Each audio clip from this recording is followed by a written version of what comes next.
4, 10 и 8. Прелюдия преди изключването. Разбрах ясно, че ако Адвентната църква не може да разшири принципите си в рамките на 28-те основни учения, които да позволят убеждението ми за Божия син, единственото логично нещо бе да анулирам правомощията си като пастор в нея. За да може църквата да обхване два диаметрално противоположни възгледа за личността на Христос, това би направило нещата изключително трудни от административна гледна точка. Когато пък става въпрос за членството, това е съвсем различен проблем. Църквата е свободна да дава право на пасторите, които се придържат към централните принципи на вярата, с цел осигуряване на безпроблемно управление. Когато става въпрос за членството, църквата трябва да съветва и инструктира членовете си от самата Библия като основа на своя авторитет.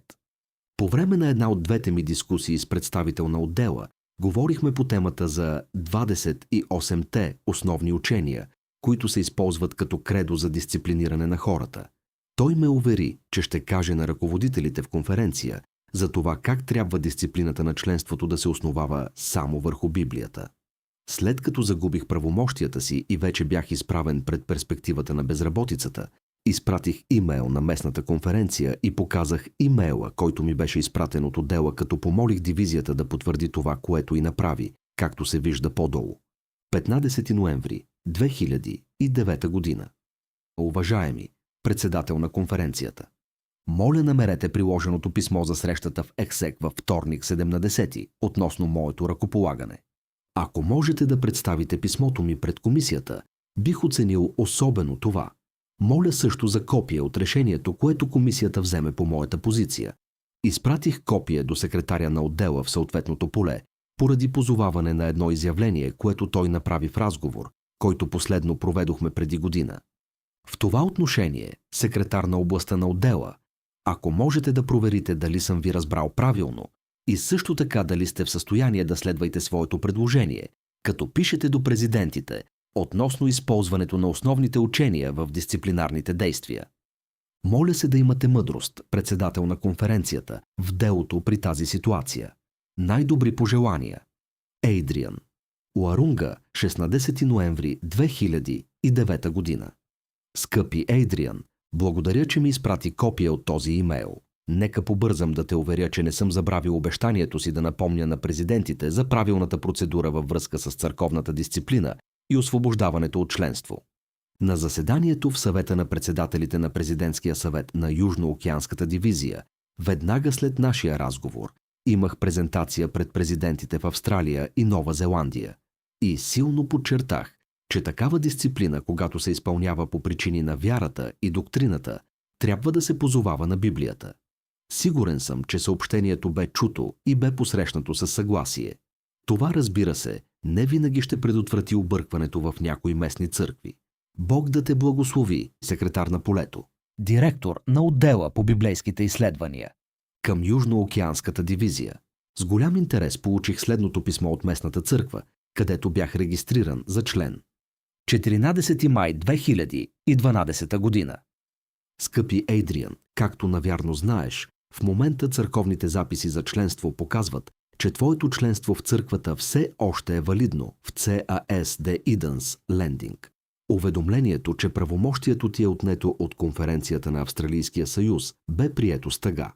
Обаче обстоятелствата изискват да поговорим за постоянното ти членство в CAS The Edens Landing. Църковният съвет на църква Edens Landing на неотдавнашно заседание, проведено на 23 януари 2012 година, реши, че името ти ще бъде премахнато от членство. Причините, водещи до това решение, включват отричане на вярата в основите на Евангелието и в фундаменталните вярвания на църквата и преподаване на учения, противоречащи на същото. Друга причина за дисциплината е постоянен отказ да се признае правилно установената църковна власт и подчиняването на реда и дисциплината на църквата. Основните варианти в тази ситуация обикновено са отписване на членство чрез писмена кореспонденция или потвърждение, че поддържаш всички основни вярвания на църквата на адвентистите от седмия ден. Също така църковните процеси предоставят на членовете правото да бъдат изслушани на дисциплинарно заседание.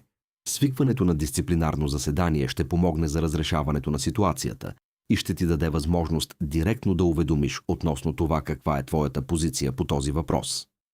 Църквата замолва да обмислиш с молитва позицията си и да уведомиш писмено за решението си. Ако искаш да продължиш да бъдеш член на църквата, обикновено е подходящо да присъстваш лично, за да изясниш въпроса директно с църквата на делова църковна среща. От теб се изисква да уведомиш дали провеждането на срещата в 19 часа в понеделник, 4 юни 2012 година, би било подходящо за твоя график. След получаване на това уведомление ще бъде предоставена допълнителна кореспонденция, потвърждаваща датата на тази среща. Кореспонденцията относно координацията на църковната делова среща трябва да бъде направена чрез горепосочената пощенска кутия, адрес или имейл. Църквата Идънс Лендинг ти благодари за твоето всеотдайно служение през годините и ще се опита да реши този въпрос без излишно забавяне и в християнски дух, зачитайки правото на всеки човек да следват съвестта си. Твои братя и сестри в Христос. С уважение, църковен чиновник. Както се вижда от горното писмо, църквата се е насочила директно към обвинение, че отричам основните вярвания на църквата. Бях информиран, че това може да бъде поправено, като просто заявя, че съм съгласен с основните учения на църквата. Ето как функционира кредото.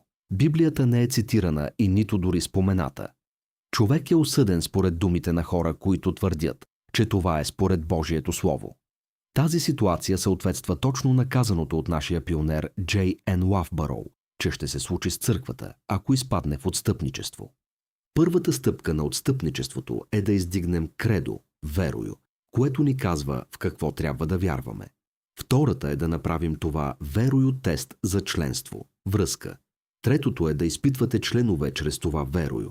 Четвъртата е да осъждате като еретици онези, които не вярват в това вероизповедание. И петата е да започне преследване срещу такива. Джей Ен Лафбъроу, Review and Herald, 8 октомври 1861 година. Когато президентът Н.К. Уилсън се обръщаше към делегатите при въвеждането на 27-те основни учения през 1980 година, той направи следния коментар. Има и други, които мислят, че знаят защо се прави това. Те вярват, че се подготвя клуб, който да бие по главата всеки, за да се опита да вкара хората в някаква тясна концепция на богословието, без да оставя никаква възможност индивидът да тълкува пророчеството или определени области на учението. Това също е жалко, защото това никога не е било и не е това намерение при всяко изследване, което е било предоставено с изявлението за основните вярвания. Н.К. Уилсън, Review and Herald, 23 април 1980 година. Въпреки че може би не е било намерението на старейшината Уилсън да използва основите учения по този начин, това е точно постигнатият резултат. Поемам отговорността за моите действия, като същевременно подчертавам този факт, че чрез използването на това верою, приятелството ми с стотици хора беше унищожено. Това кредо и начинът, по който то бе използвано в моето изключване, е най-ясното доказателство за диагнозата, която Джей Ен Лафбъроу дава за църковно отстъпничество. Местната църква не можеше да бъде в състояние да обърка нещата, защото срещата за моето освобождаване от членство беше председателствана от председателя на конференцията, който представителят на отдела ми каза, че е информирал за правилната процедура. Ако случаят е такъв какъвто изглежда, тогава той е гласувал за игнориране на предложението и е използвал кредото за освобождаване от членство. Когато прочетох обвинението, съдържащо се в писмото на местната църква, знаех, че случаят им е фундаментално погрешен, но избрах да не оспорвам тази точка. Това беше ясно доказателство за мен, че щом те бяха готови да заобиколят правилната процедура, тази съпротива би била безсмислена.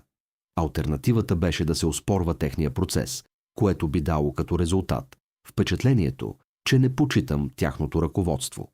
Това не можех да направя. Бях призовал местния съвет да предаде името ми на конференцията, за да се разбере моя случай и да ги спася от отговорността за извършването на това действие. За съжаление, те поеха тази отговорност, въпреки че много от тях не бяха прочели и разбрали материала в тази книга, за да може да вземат информирано решение. Господи Исусе, молитвата ми е да не им считаш този грях. Съпругата ми поиска от местната църква да се заеме в същото време и с нейното име. Посочи, че вярва същото като мен и искаше да застане до мен, за да се изправи пред същия процес. Църквата й отрече това право. Те посочиха, че ще се заемат с това по-късно. Защо не искаха да се занимават едновременно с жена ми? Не беше ли моето освобождаване от членство с цел поддържане на доктринална чистота? В следващата глава подробно описвам процеса на моето изключване, но тук ще спомена, че жена ми изпрати документ от 15 страници, в който очертаваше убежденията си за Божия син, заявявайки от писанието вярата си, че Христос е роден от Отец. Тя чакаше няколко месеца след изпращане на документа, но не получи отговор. Когато се свърза с тях отново, беше информирана, че ако не планира да разпространява убежденията си, те нямат планове да продължат въпроса. Моята съпруга сметна за много разочароващо това, че на първо място и бе отказано правото да стои до съпруга си в процеса, и второ, че църквата не е взела предвид нейната позиция от Библията, достойна за дисциплина, щом подкрепя напълно позицията на съпруга си. Съпругата ми успя да прехвърли членството си 2 пъти в рамките на църковната система без затруднения, въпреки вярата си, че Исус е роден Син Божий, и напълно подкрепя усилията ми да разпространявам това учение из целия свят. Благодарни сме, че тя може да задържи членството си, но въпросът, който трябва да бъде зададен, е във връзка с последователността. Какъв беше истинският мотив за изключването?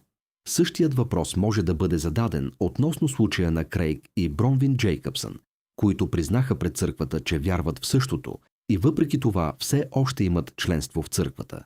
Радвам се, че те все още могат да бъдат членове, но остава въпросът за целта на църквата в стремежа да изключи един, но не и останалите.